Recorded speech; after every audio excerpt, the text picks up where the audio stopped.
Este es el problema, mira cómo está completamente floja la cadena. Esta es la que no tenía fuerza este vehículo y hacía el ruido, tac, tac, tac, tac, tac, mira. Así que pilas mi gente, con este siempre acudan a su mecánico de confianza. Solo por esta cadena que está floja tenemos que hacer todo este trabajo, mira. Remover toda la parte de acá y cambiar todo este kit que trae, las guías, los tensionadores. Están acá los tensionadores, mira, solo por esto, mira, hace el ruido y no tiene fuerza, hace tac, tac, tac, tac, tac.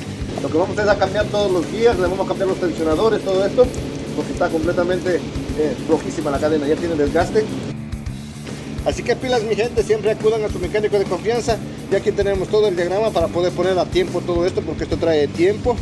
Así que siempre hay que señalar antes de mover todo, señalar todo lo que es el tiempo y también rectificar antes. Tenemos acá todo ya bajo control, tenemos hecho el diagnóstico antes de desarmar, pero les quería enseñar el problema exactamente. Solo por esta cosa tuvimos que hacer todo este trabajo. No se olviden de decir de qué ciudad nos están mirando. Así que un abrazo y nos vemos en un siguiente video.